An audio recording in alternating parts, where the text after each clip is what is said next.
आज एउटा फेरि भिडियो बनाएँ। यो भिडियोमा अहिलेको बालुवाला प्रधानमन्त्री केपी शर्मा ओली र दुई तिहाईद्वारा बनेको सरकारमा रहेका ती शेरबहादुर देउवा, गनगन थापा, रामहरि खतिवडा यस्तो घडी चोर, बाख्रा चोर, देश लुट्ने चोरहरू, शेरे चोरहरू, केपी चोरहरू, मदन भण्डारीको हत्यारा, यसलाई आदर गर्नु भन्दा त म त कुकुरलाई आदर गर्छु क्या। बरु कुकुरलाई सम्मान दिन्छु। यिनीहरूलाई आदर गर्नु, सम्मान गर्नु भन्दा त म त कुकुरलाई गर्छु। किनभने यिनीहरूको हैसियत त कुकुरको जति पनि छैन रहेछ। साँच्चै नै म भन्छु। आज रवि लामेछानेलाई फसाउनको लागि यति ठुलो षड्यन्त्र प्रहरीहरू पनि लागि परेको रहेछ। सबै राज्य नै लागि परेको रहेछ। अब त्यो प्रहरीहरूलाई कारबाही गर्नुपर्छ कि पर्दैन होला।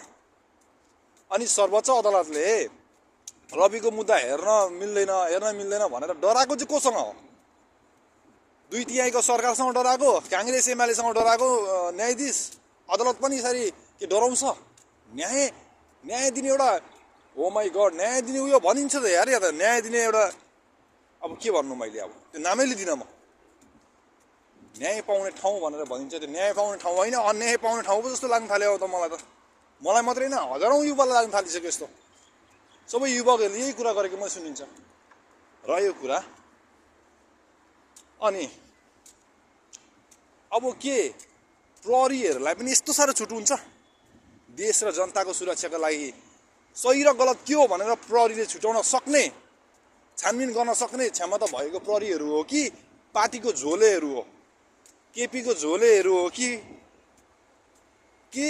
काङ्ग्रेस एमालेको झोलेहरू, पार्टीको दलालहरू हो प्रहरीहरू? आज मैले यो प्रश्न गरेँ। मलाई पनि अप्ठ्यारो पर्न सक्छ होला। खल्लीगल्ली मतलब छैन। म जस्तो आज एउटा युवकले आवाज उठायो भने हजारौँले भोलि उठाउँछ, लाखौँले उठाउँछ, करोडौँले उठाउँछ भोलि। अनि रह्यो भ्रष्टाचारीको विरोधमा गीत लेख्दाखेरि, गीत गाउँदाखेरि धम्की, मार्ने धम्की, अनि समातेर जेल हाल्ने, यो हिटलर प्रवृत्ति भएन? यो राणा शासन भएन? होइन हौ, यो केपी त राणा नै हो क्या हो यार। यो त के हो? यो त अति भयो नि हो नेपाली दाजुभाइ दिदीबहिनीहरू, आमा बहिनीहरू। अब हामी यसलाई इन्कार गर्ने, प्रतिकार गर्ने बेला भएन। अब हामी चुप लाएर बस्ने, चुप हेर्ने?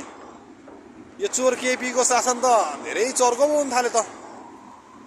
अनि यो म कहिले मर्छ हौ? यो त किडनी फेल भएको थियो, कहिले मर्छ क्या कहिले यार? मरे त हुन्थ्यो यार। यो बाँच्यो भने देश खत्तमै बनाउँछ क्या।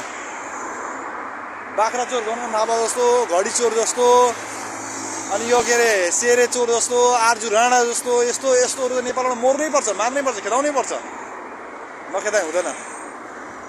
त्यसैले म चाहिँ भन्छु, अब सबै नेपाली दाजुभाइ दिदीबहिनीहरू बुझ्ने कोसिस गर्नुहोस्। रवि निर्दोष थियो। रविले कहिले सघाइ ठगेको होइन।